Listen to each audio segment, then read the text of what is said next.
Hey guys, coming back at you with another episode here. This time we're going to be going into some fight predictions and breakdowns. So, since obviously a lot of sports have closed down because of the pandemic, and obviously our sport of choice is MMA. So UFC hasn't had any fights in quite some time, and we have a stacked card that is happening this coming week, May 9th. So yeah, we just wanted to do something a little bit of fun, mostly for our members as a request from them. But we're going to also share this to the public. Maybe you guys will find some enjoyment out of it.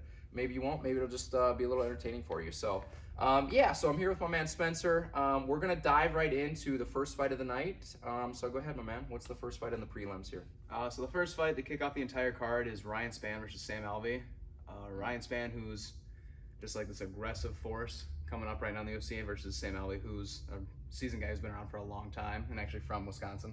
Yeah, longtime veteran in the sport. Gosh, I would love to see this stat. I would love to see how many fights he's just had in the UFC. I know, he's from Wisconsin, so it's cool. Wisconsin native. Fought our guy GM3, Gerald Mearshart, twice. Gerald's got a win over him. Seasoned veteran, yeah. So this is kind of like one of those hallmark up and comers versus seasoned veteran, I would say.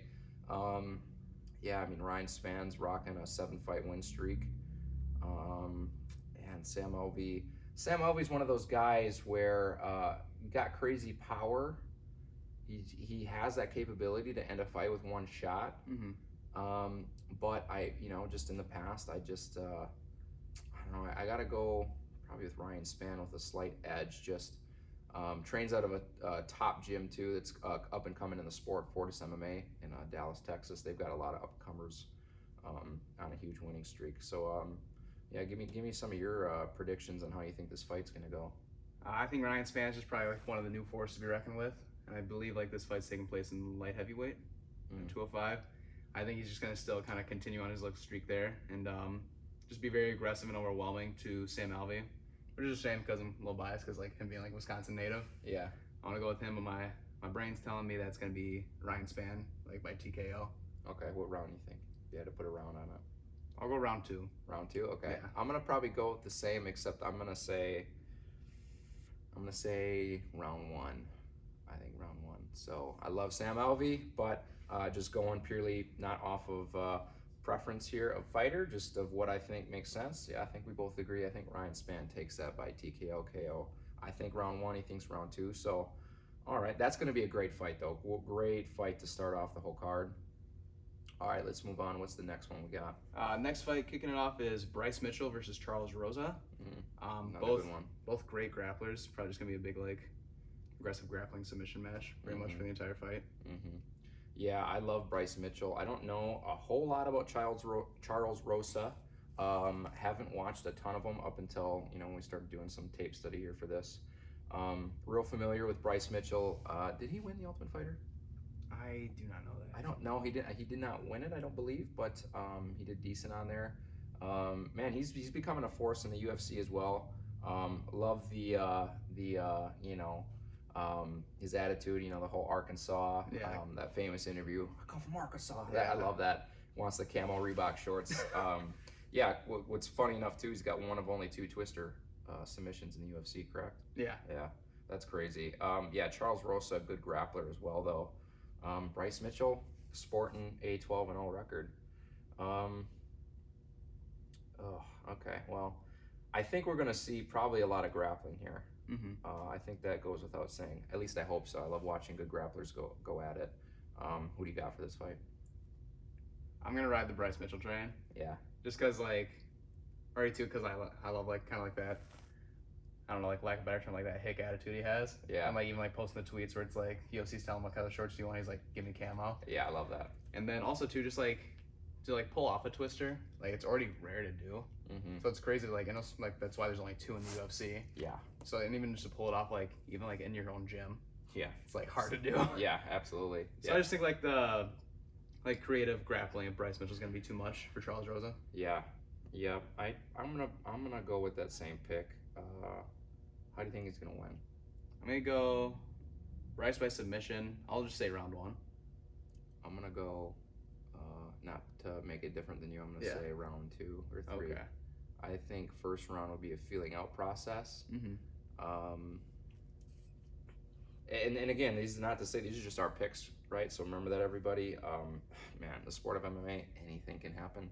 Charles Rosa could come out and just knock him out round one. I mean, literally, or Bryce could do the same, right? So, yeah, I think we both got Bryce Mitchell on this prediction. Round one or round two submission. Yep. Okay, so next one, what do we got here? Next fight is Vicente Luque versus Nico Price. This is actually the first rematch to happen on the card. And like Vicente Luque, he's like a big striker. I know that. And Nico Price is just like this guy, like nicknamed the Hybrid. Yeah. Like he's known just for like putting weird stuff together and just kind of being like a overall kind of like well-rounded MMA guy, able to blend stuff well and just be like wickedly creative with all of this stuff. 100%. Yeah, I'm a big fan of Nico Price. Vicente Luque is a force too. This is an awesome fight. Like, this could, oh man, I think, just know I've actually watched a lot of these guys' fights before even doing this breakdown, so I'm a fan of both. I think Vicente Luque probably has a bit more experience against top level dudes, just good experience in his fight with Wonder Boy. Yeah. He definitely did get beat up. I think unanimous decision loss. Yeah, he took a lot of damage that fight too. Yeah. Dropped a couple times, I'm pretty sure. Luque is one of those guys though, he's got a very traditional, I'd say Muay Thai style. Yeah. Just a traditional striker, but got crazy power. Nico though, man, the reason I love this dude is, he's got that crazy up kick win versus James Vick. That was crazy. I believe it was him versus, oh man, I'm gonna mess the dude's dude's name up. I know the guy fought, I can't think of the other guy's name either. Anyway, one of Nico Price's wins too is by some crazy ground and pound off his back, knocked the guy out. I can't remember that guy's name. Me either. But man, that was a crazy win. So yeah, just really like unorthodox, good power.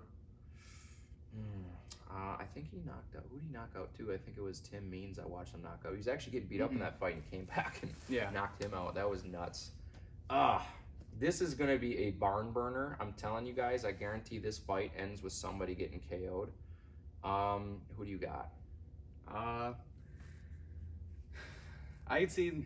I more see just like someone getting dropped and then probably finish on the ground. And I think it's gonna be Vicente Luque. I think. Because Nico Price is really good with like the blitz attacks and like mixing it up with like kind of long loopy punches. But I think like the power Luque, like even the first fight he like was stopping Nico Price with like calf kicks and then taking him down a lot. So I think he'll probably stop the blitz attacks, maybe drop him with just a big like straight punch, and then probably finish on the ground by submission.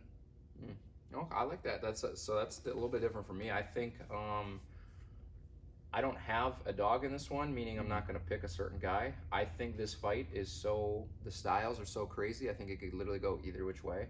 So I'm just going to go round one KO. It's up to whoever, kind of just gets after it right away. I think whoever, I want to say, whoever implements the game plan first, but I honestly think it's going to just literally come down to who lands the more powerful shot first. So that's my prediction, round one KO for one of them. Somebody's getting KO'd in that fight, I think. Yeah. If that goes to decision, I will be supremely surprised. All right. Next one, what do we got? Next fight is Uriah Hall versus Ronaldo or Jacare Souza. Yeah, Jacare. Yeah, Jacare. So Uriah Hall is a big, like, powerful, scary, fast striker. Yeah. Like you saw him on The Ultimate Fighter, who's actually runner-up. Yeah. And then Jacare Souza, guy who's been around for a long time, and huge guy who's like jiu-jitsu guy who's now kind of like found his hands more as he's like been fighting. Yeah, I think, for those that don't know Uriah Hall, he hasn't fought super actively, I think, in the past few years, but had one of the craziest knockouts on the Ultimate Fighter TV show history, to my knowledge. Yeah. I remember seeing that when it first happened. I think I was watching the show live on TV, and I'm like, oh. I know Dana White still to this day claims that it's one of the nastiest ones he's seen on the show. Man, I love Jacare. I love all jiu-jitsu fighters and grapplers. One of the best jiu-jitsu fighters that the UFC has seen. He's sporting a 2-fight losing streak right now. Kind of, there's that like surge of middleweights that were like title contenders that are like shooting up to 205 and just literally none of them are doing well. Yeah. I don't know what that is, right? I don't know what the combining factor has got to be. Either the size, or I feel like the mentality maybe. But I mean, because you go from 185 to 205. I mean, you just got killers at both. Jump. Yeah, you got killers at both. So yeah, it hasn't worked for anybody like Luke Rockhold, Chris Weidman, and also Jacare. Souza. Yeah. So the biggest thing I see with Jacare is that he's gotten way too comfortable getting with his using the striking. Yeah. Because he does have some knockouts and he can knock anybody out. But I don't know that would be a good strategy with Uriah Hall. Uriah Hall is one of those dudes. He's been very vocal about it. That it's his mentality that from fight to fight, you see him either do really, really good or kind of just doesn't live up to the performance that he feels he could. So I think it really comes down to Uriah, just what Uriah shows up that night. I think he can beat Jacare. Jacare, if he's smart, is going to try to take this to the ground, though. But yeah. They both have so much experience. Jacare being a former Strikeforce champion. Who you got? What's your prediction for this? I got Uriah Hall. Okay. Just because, like watching Ultimate Fighter, I also thought, he's just going to come out and start destroying, a bunch of middleweights. And then, of course, it was kind of like there's some skids and everything. But, right now, it kind of seems like it's, that perfect time for him to, step up and, knock off Souza. I just think, I'm just worried because I think Jacare is, too common in his hands now. And, yes, he can knock people out, but it's just, the speed's not all there. And if you're going to try to strike with Uriah Hall, he's going to just find his timing. Yeah. And, hurt him bad. Yeah. It was, one of the first, straight punches that he threw against, in his last fight, Shoeface. Yep. Antonio Carlos Jr. Yep. It was one of the first punches broke his nose right away in the first round. Yeah. Yeah. He's just too fast, and I think he'll just win by KO. Crazy speed. What round? See, you got Uriah Hall by KO. Yeah. I don't know the round though. You can always do it, round 2 or 3 or I'll just say round 1. I think it'll be exciting. Okay. I'm gonna go with Uriah Hall as well, but I'm gonna go with unanimous decision. I think Jacare, really, to my knowledge, doesn't have a history of being KO'd. I've seen him get hurt, but yeah, I think it's gonna be honestly Uriah implementing good striking to stay on the outside and get away from Jacare. I think he's gonna win in the striking exchanges. And I think Jacare is going to have a tough time taking him down, to be honest. If Jacare does obviously take him to the ground, it could be over like that. But Uriah Hall, both have tremendous experience. So I really just think it comes down to classic striker versus grappler, to be honest. But the problem is, like he said, the grappler in this instance, is getting a little bit too focused on being a striker sometimes as far as what we see in fights. So yeah, I think Uriah Hall, I think unanimous, and you got round 1 KO. I think you're swaying me a little bit. I think I'm actually going to match yours. Okay. Probably more decision now. Okay, and just if it's a KO, I never said that. And just so you guys know, we didn't tell each other our predictions at all. So we're just going, I'm asking him first, and then I'm going to give him mine. So we're just doing this right off the cuff. So, all right. So moving on, I think, all the fights so far, the 4 that we previewed, are going to be amazing. But I honestly am going to tell you guys, I think Vicente Luque versus Nico Price and Uriah Hall versus Jacare, those 2 fights right there are so stacked. That's early contenders for fight of the night on that card until we progress further. So all right, which one do we got next? Next fight is Carla Esparza versus Michelle Waterson. Good fight. Both tough. Carla was the former champion. I think she was the first women's champion in the strawweight division. Yeah, she won the Ultimate Fighter. And she's a good ground game specialist. I know she kind of uses more wrestling and kind of that. Definitely a wrestler, style. Yeah. And then Michelle Waterson, she's got good jiu-jitsu, but she's also kind of got that karate style. Yeah. When it comes to her striking. Karate hottie. Yeah. Yep. Yeah, I think, and shout out to Carla Esparza, if I'm not mistaken, won the Ultimate Fighter Season 20, which was Team Pettis versus Team Melendez. So shout out to our boy Anthony, I can't wait to break down that one later on. Yeah, Carla, really a grinder, tough veteran. I just don't think she's got good striking prowess compared to Michelle Waterson. Karate hottie, man, really good jiu-jitsu. Coming off a loss versus Joanna Jędrzejczyk. Hopefully I said that right. That was a tough loss too, but man, she did good. Mm-hmm. She did really good. Both tough. One's a former champion. One was right on the cusp of getting a potential title shot. Oh, I feel like Michelle's got the edge on jiu-jitsu and striking, and Carla's just got the edge in wrestling. Mm-hmm.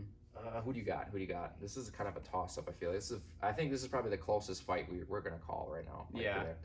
I think like if Carla holds Michelle down, like that's gonna be the advantage. Mm-hmm. But I kind of agree with like what you were saying, how Michelle Waterson like the striking and jiu-jitsu's like much better. Mm-hmm. I think as far as what we've seen. Yeah. Right? Also too, it's like you see Michelle's style. She's kind of like that point fighter with the karate style. So I think she'll actually win, but probably a split decision. I expect her to get taken down at some point. Okay. So who you got again? You got Michelle Waterson, split decision. And I actually hate doing predictions, to be honest. I love talking about the breakdowns, but the predictions always get me because, being a fighter, watching it, coaching it, you're just like, dude, anything can happen, and that's why we love this, though. But for the sake of what we're doing, I think it's for sure going to be a decision. I think I give an edge to Michelle. But you know what? I'm gonna go on a limb. I'm gonna say Michelle by submission round 3. Okay. That's just like a Hail Mary. I think it'll probably be decision, to be honest, but I'm hoping she gets a sub. I really like Michelle Waterson. I like Carla too. That'll be a great women's fight. I think that's the only women's fight on the card, isn't it? Yeah. Yeah. So look out for that one. That could also be fight of the night, man. The women always throw down, always awesome fights. All right, let's move on. Next one, what do we got? Next one, another exciting one, is Alexei Oleinik and Fabricio Verdum. Oh man. So you got two like strong grappling and submission guys. Yeah, the heavyweights, the big boys. Yeah, and one that's been around forever. Both. With Alexei. Yeah, I mean both really. Well, yeah, actually both too. Yeah, I mean you look at the record, you'd be like, oh, Fabricio's the young dude, but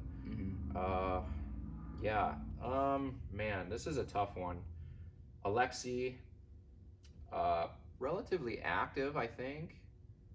Since he's gotten to UFC. Fun fact for those jiu-jitsu grapplers. Alexei has, I believe, the only Ezekiel choke finishes in the UFC. Mm-hmm. And if you guys know anything about grappling or fighting in MMA or just the sport, doing an Ezekiel choke in MMA is extremely difficult for a lot of reasons. But the guy is a savant on the ground. But he also is going up against another savant on the ground. Fabricio easily has, again, some of the best jiu-jitsu we've seen on paper in the UFC. He's shown it in fights, of course, but I just mean on paper, like Jacare, former multiple jiu-jitsu world champions before coming into MMA. Yeah, Fabricio's never been submitted. Oh goodness. This is going to be a sick fight as well for all the grapplers. I think Alexei's striking is severely lacking. Yeah. Fabricio actually has good Muay Thai. He trains with King's MMA, Rafael Cordero, one of the best coaches in the game. Alexei, I honestly don't know too much about his team. I believe is he Russian? Yeah. Yeah. What I love about Alexei though, man, is he's an older guy in the sport, 58-13. I think he's got I think out of the submissions on his record, I think he has almost 20 Ezekiel choke finishes. I mean, it's crazy. It's something nuts. Yeah. So don't quote me on that, but it's somewhere near there. Who do you got in this? It's been a layoff for Fabricio Verdum, but I think he's gonna come back and take this. I like Alexei Oleinik. I think it's cool, to be the only guy to pull off Ezekiel chokes in the UFC. Yeah. And also one from your back too. It's even harder. Yeah. But I just think it's two grapplers that are strong. They're gonna want to get their hands on each other. I think striking the clinch for Fabricio is better. He'll strike there and then probably finish on the ground. So I got Verdum by submission, and I'll go round 2. Round 2 for Verdum. Yeah, that's a good thing he noted as well that Fabricio, this is his first fight back in over 2 years, I think. Yeah.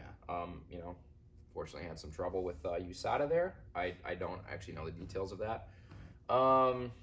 That's kind of the dark horse about this, is that you don't know how he's going to look coming back. I would assume the guy is a professional. He's going to come back and look great. I'm going to go with Verdum as well. I think it'll actually be TKO on the ground. I think it could be a TKO from standing up as well. I think Fabricio actually has underrated striking, and I think Fabricio will TKO Alexei round 2 or 3. So we're not far off. Yeah, if I remember right, just because just like how great Fabricio Verdum is. A lot of people consider who's a Russian dude, like the heavyweight, Fedor Emelianenko. A lot of people consider him to be like one of the greatest heavyweights. I'm pretty sure Fabricio knocked him out in, was it Pride? Maybe either that or Strikeforce or something. Yeah. So yeah, that's why that's true. That helps with my decision. Fabricio's got some amazing wins. I mean, he won the belt over Cain Velasquez. He beat Mark Hunt. I don't know if he knocked Mark Hunt out, but I know he beat him. Yeah. He showed great striking in there against obviously Mark Hunt, a well-known striker. Fabricio lost the belt to Stipe. Stipe is an animal, one of the best heavyweights we've ever seen. Yeah, this is a tough one to call, but I'm going to give the edge to Fabricio. I think he's a more complete fighter. But that will be another sick fight for all the grapplers out there. That is going to be an awesome fight. I cannot wait for that one. When I saw that matched up, I was like, that's an awesome heavyweight fight. All right, the one I'm most excited for, as you guys probably will understand, I'll let him announce the next one we're going to talk about. So the next fight is the second rematch of the night, and it's the headliner for the undercard. It's going to be Anthony Pettis versus Cowboy. Man, any fight fans out there, when they saw this announced, if your excitement wasn't through the roof, you're not a real fan of MMA. You're not a true fight fan. This is so good. Whether you hate Anthony Pettis, you hate Cowboy, or you love both, or you love one more than the other, dude, this is a sick, sick fight. They actually, like you said, this is a rematch. So Anthony won the first fight. That was some years ago, quite a while ago. It was before Anthony became UFC champ. Finished him via body kick, I believe, in the first round as well. And I'm a huge Cowboy fan. Obviously, Anthony's my teammate. I love the guy. He's probably my favorite fighter. But I'm going to try to talk about this a little bit, unbiasedly. I think the smart money is on Anthony, and I'm going to say that for a few reasons. Cowboy's coming off a few losses. So is Anthony, but to my knowledge, I can't think the last time Cowboy lost 3 in a row. And he's lost to first one was it was Tony. I believe he lost to Tony Ferguson. Which was not. I mean, it wasn't like a total beatdown, but Tony was definitely beating him up. Ended up being a TKO by referee stoppage because of Cowboy's eye. Yeah, had a broken nose and blew it, and then hematoma right in the eyeball. That was nasty. Yeah. But, wasn't getting destroyed. I don't know. I mean, he was definitely losing, right? But then he fights Justin Gaethje. That was after the Tony fight, correct? Yes. Yeah, Gaethje, Tony, and then he fought Conor last. Gaethje, I mean, he did kind of dismantle Cowboy. He knocked him out round 1. You don't, Cowboy has been knocked out before in round 1, I believe, round 2 or whatever, but you haven't seen it a ton in his career. I think, a lot of wear and tear on Cowboy. I mean, there's a ton on Pettis too, on Anthony. Veterans of the sport. But you haven't seen Anthony really get finished. Besides his last fight, he actually got submitted by Diego Ferreira. Great fighter, up and coming guy. But as far as striking, of course you could say the Max Holloway fight, but let's be honest, the botched weight cut, things like that. Not trying to make excuses for the man just because he's my teammate. And obviously Max Holloway is one of the best featherweights of all time. It's just so many things go into that. So but then Cowboy most recently getting honestly just dismantled by Conor in a short period of time, round 1. So essentially Cowboy's coming off of 2 back-to-back round 1 knockouts. Obviously against some of the best 55ers in the world though. Let's talk a little bit more. We're gonna spend some time on this one, so give me some of your thoughts on this matchup. It really just kind of goes along with everything you're saying. I think Anthony's got it. I think he's just more. They're both well-rounded, but I feel like Anthony's just more skillful, and also the way he mixes strikes up and is creative, even off his back too. If the fight could go to the ground for any reason, Anthony off his back is still as dangerous as him on the feet. For sure. You can watch fights like him versus Michael Chiesa, or even one of his title defenses against Gilbert Melendez. If they're right, Gilbert Melendez, we got him with the guillotine. Dude's just slick anywhere you put him. Same stuff, invented the Showtime kick. A guy that jumps off the cage is a creative dude. He's a smart guy. That'll forever be a highlight it's one of the longest lasting highlights I've ever seen in the sport. Yeah, if you guys have never seen a Showtime kick, just type in Showtime kick on Google. You're It'll gonna see a pop sick up. video.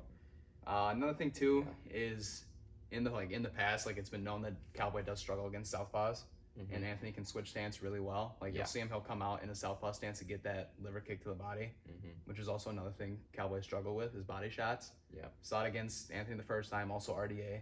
Yep.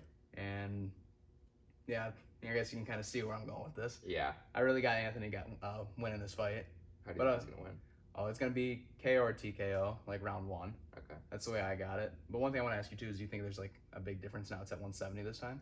I think that plays a lot. I think that if it was at 55, I think Anthony's chance at winning goes up even higher. I think it being at 170, gives a little bit more edge to Cowboy. And I don't mean edge over to win. I just mean it's better for him overall in the matchup. Yeah. But it also, the same could be said for Anthony not having a cut weight. The dude is not a small lightweight. I can attest to this. I've sparred with him. Cowboy, even in the Connor fight, he looked a little bit depleted to me. Yeah. I actually was saying to everybody around, anybody that remembers, like, I don't know if you remember, I remember you telling me. I was saying a few days before the fight, you're watching all these ESPN interviews with Cowboy. Something just looked a little off. He just did not seem the same to me, and maybe it was a mental thing or physical thing. He's come out recently just saying, obviously, he was not excited for that one. Come the day of, he just didn't want to be there. And hey, that's part of the game. That's part of what we face as fighters. That is a real thing with fighting. I definitely, of course, I'm gonna always bet with Anthony Pettis. I don't care who it is, but even unbiasedly, I think on paper you got to go with Anthony. Had a unanimous decision loss to Nate Diaz. Broke his foot in the first or second round. Yeah. There's some other things that I know of that Anthony has come out and said as well that kind of, again, not making excuses for the guy, but I feel for him. And Nate Diaz is, obviously one of the best guys out there as well. I mean, beat Cowboy, beat Connor, and Diego Ferreira. That was just, that was a tough fight as well. Diego's a beast. Yeah, I think more damage has been to the Cowboy, especially recently. Getting older, he's seeing the light at the end of the tunnel. I mean, of course, Anthony doesn't have 10 more years left in him, I'm sure, but yeah, Anthony can contend with any lightweight or welterweight, I think, in the UFC, in my humble opinion, especially at lightweight. They're both really good on the ground. That's the thing. I actually, when Anthony and Tony were scheduled to fight and they fought, a lot of people were like, I just want to see them grapple because they're both black belts. They're both beasts on the ground, and we did get to see a little bit of that. I would love to see some grappling in this as well. I think Anthony's got the edge on the feet. I think he's got the slight edge on the ground. Daniel Vanderlei, black belt.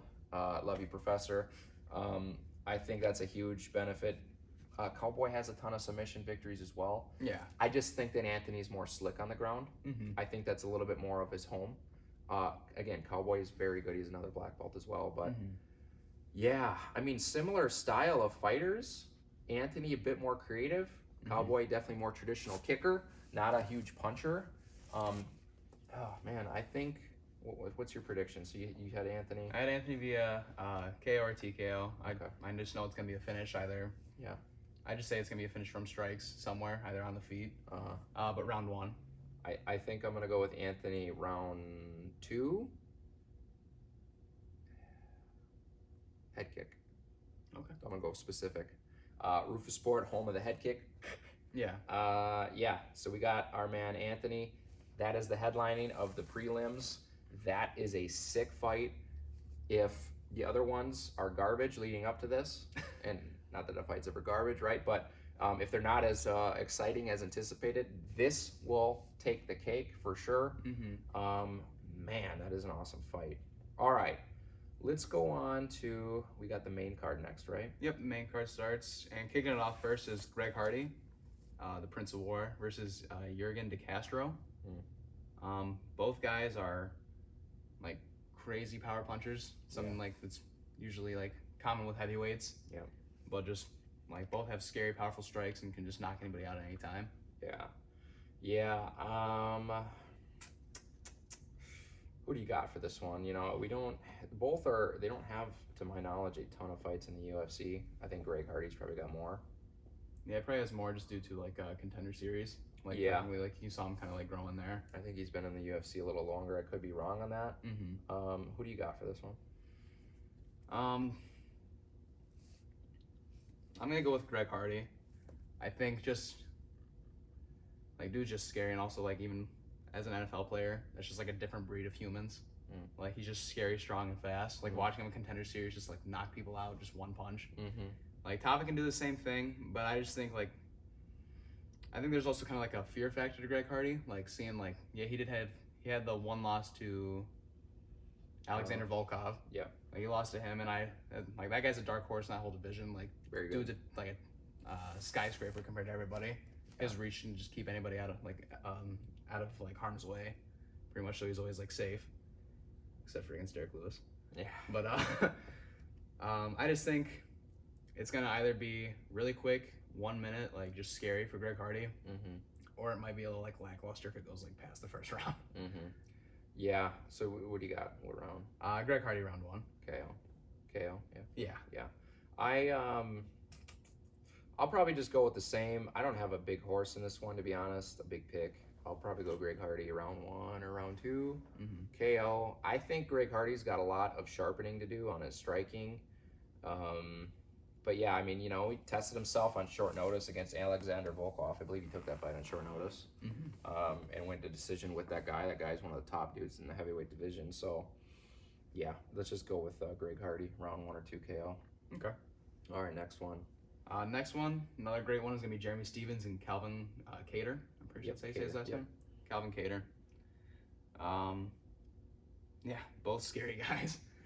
And then also, too, just, I think it's just going to be a good striking match between these two. Both have good striking. Yeah. Both great fighters. This is another contender for fight of the night as well, to be honest. Really like Jeremy Stephens. Calvin Kattar's really good, though. You know, what's a little deceiving about Jeremy Stephens is he's riding a 3-fight losing streak. But you got to remember, so one was to, his last fight was to Yair Rodriguez. Yeah. He lost, and then the fight before that was a no contest by Yair Rodriguez, which, man, that was BS. It, like, justified that was a no contest. Yeah. And then Jose Aldo, that fight too, he lost. Was that right before? I believe so. Yeah, there might have been one right after that. I can't remember exactly. But yeah, Jeremy Stephens is one of those guys, man, got crazy KO power. Calvin Kattar, though, is very well-rounded, very scrappy guy. These guys are supremely scrappy. I think this will be a war. Who do you got? I think Jeremy Stephens is going to break his losing streak. Oh, that's what it was. It was Zabit, too. It was Aldo, Zabit, that's right. Then the no contest Yair Rodriguez. Then Yair did take the decision, I'm pretty sure, right? It was a decision loss to Yair Rodriguez. So, yeah. And then I just think, like, the scary power in Jeremy Stephens' hands, like, he does sometimes become a little too reliable for it, but I think, like, it's going to find a home in this fight for sure. Boxing good on the other side with Calvin Kattar, but it only takes one for Jeremy, and I think he's going to find it this fight. So I'm going to go Jeremy Stephens, round 2 KO. Round 2 KO. Okay. I'm gonna go Jeremy Stephens 3-round unanimous decision. Okay. I think it'll be a scrap. I think it is going to be one of the, like I said, contenders for fight of the night. I think Calvin Kattar's is really durable, so I think he might be able to last. Could go either way. Okay. All right, next one. Let's move on here. Next fight, probably two of the scariest guys in the heavyweight division. We got Francis Ngannou and, might butcher this name, Jairzinho Rozenstruik. Yeah, I think it's Jairzinho Rozenstruik. Yeah, Jairzinho Rozenstruik. Very scary enough. The name sounds like vicious too. Yeah. But yeah, two of the hardest hitters in the division are clashing. For sure. Ngannou, I mean, dude. Yeah, I mean, we have like some of these notes written down here, and I mean, he can literally blast people into another planet. I can't think of anything more accurate to say about that. Yeah, Ngannou, to my knowledge, has never lost by knockout. I don't think he's ever been KO'd. Neither one has. Yeah, that's right. 10-0. He's 10-0. Rozenstruik, man, really showed himself in the Alistair Overeem fight. Long long, tested himself, showed that he can go the distance, showed that he could go 5 rounds. Ended up winning by KO. I think the big difference you're going to see here in this fight is that Ngannou is definitely 110% more of a puncher. Rozenstruik can do both. He's more of a all-around, I'd say, striker. Kickboxer, has great kicks. Yeah. Can kick right up to the head. Very flexible, dexterous heavyweight. Yeah. Super hard hitter. But Ngannou, man. Besides the lot, he lost to. I'm trying to think what was his first early loss, but I know he lost to Derek Lewis by decision. Yep, that was after the That was Stipe one of the fight. worst fights I've ever seen in my life. Yeah.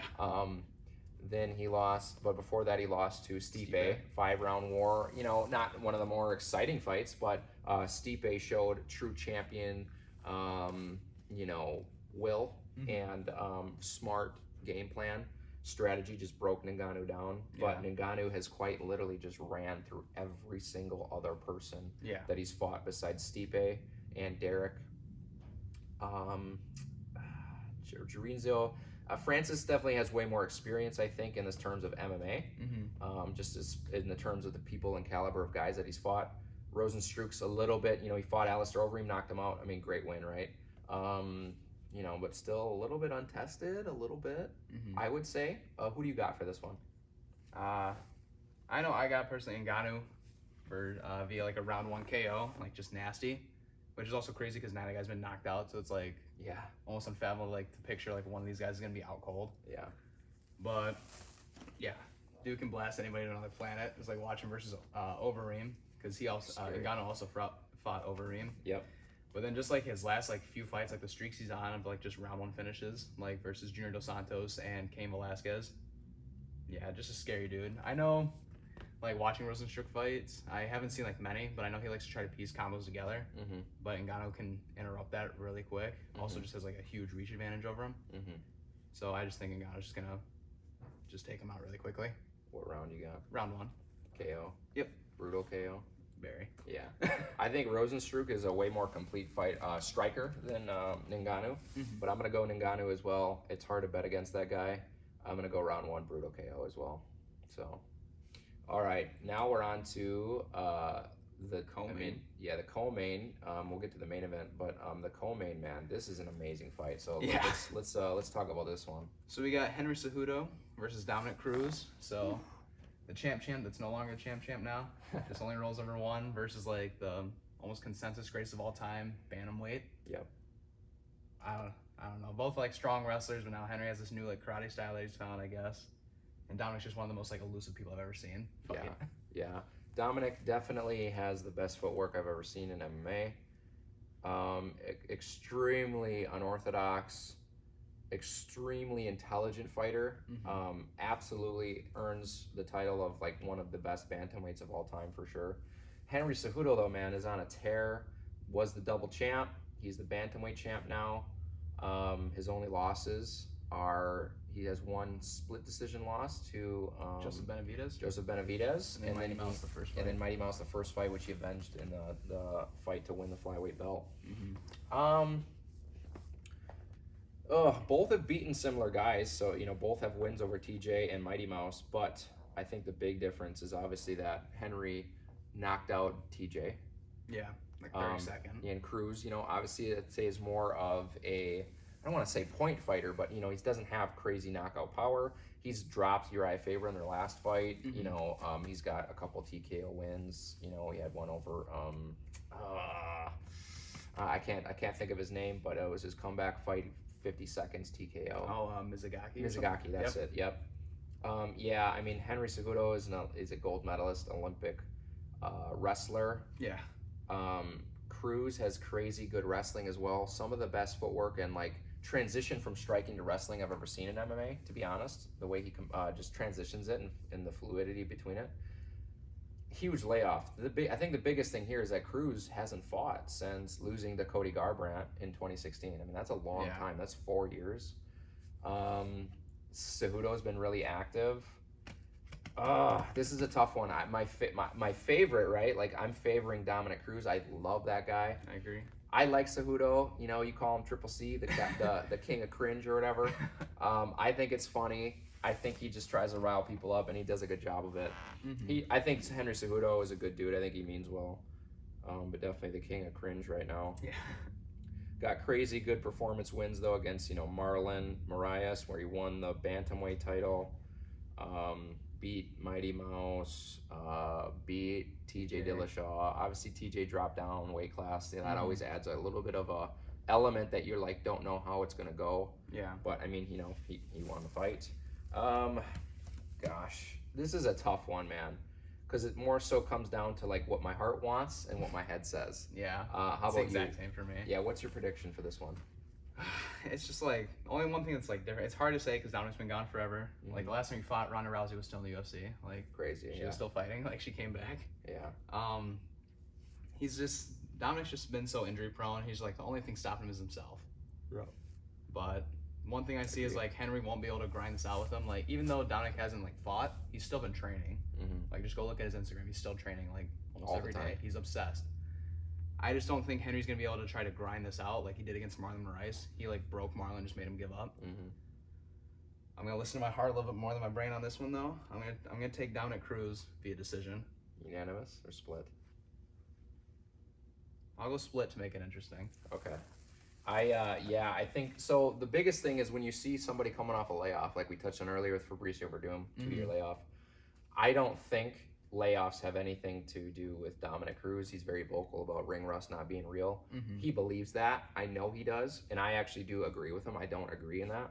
I don't agree with ring rust. I think it's all up here, and again, it's all personal opinion. Because he's shown that it doesn't matter for him. I think the ring rust won't be a factor, as Spencer touched on. The dude's training all the time. He takes it extremely serious. Great mind. I think Cejudo's never fought anybody like Cruz because there is nobody else like Cruz. Yeah. But my heart wants Cruz to win because I think that would be such a sick story to come back again after a huge layoff and win the belt as he did in the past. But Cejudo has more power. Cejudo has better wrestling on paper. I think just Cruz's elusive footwork is going to make it really interesting to watch. Yeah. I honestly, this is one of the hardest ones I think on the card to predict, and I don't already like giving predictions. I'm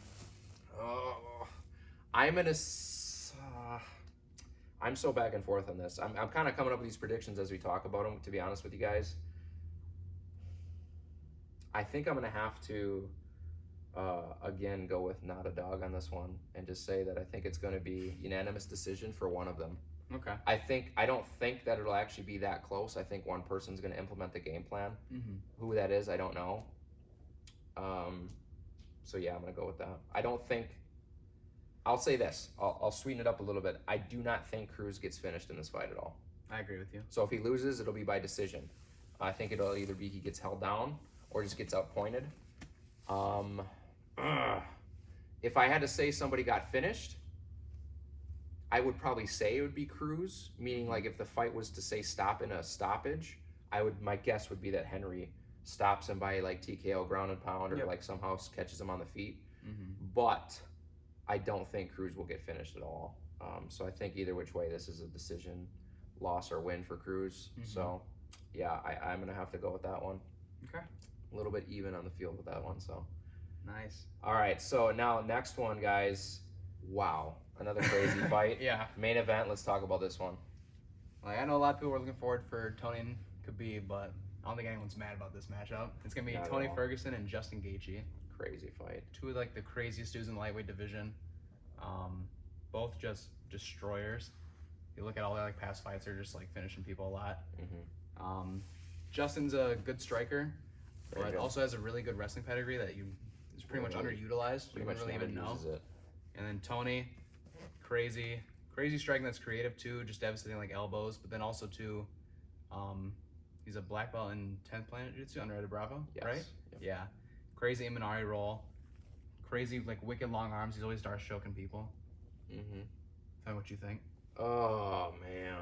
I think if this fight happened on April 15th, I give the edge to Tony.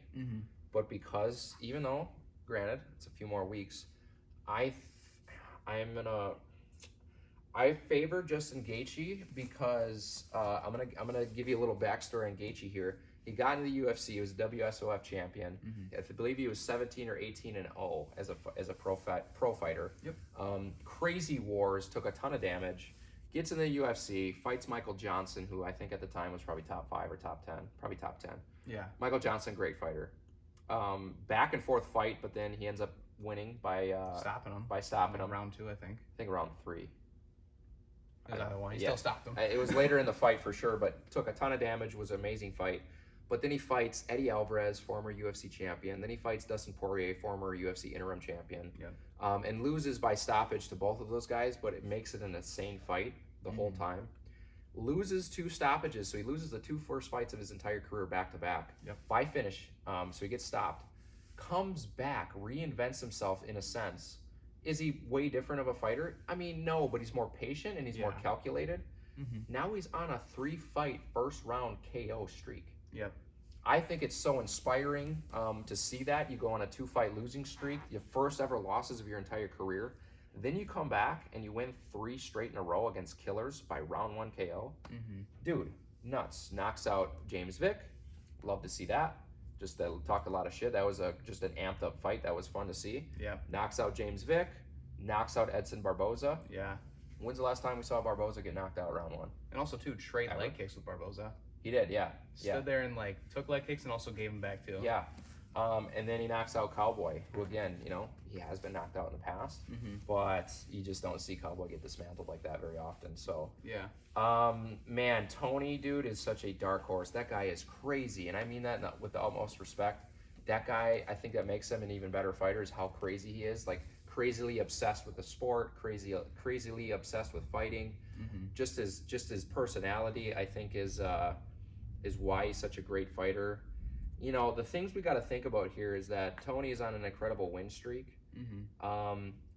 Insane cardio, the will to fight, the will to win is with this guy. This guy is a true warrior. So obviously we all know that. But you got to think, his fight with Anthony Pettis, and I'm going to bring back my boy Pettis, that fight was crazy because Anthony took that fight on a little bit shorter of notice. I think they maybe both had the same amount of notice. I don't know. I know Anthony, I believe, took that on 5 weeks notice when it got announced. And Anthony still came out and showed out.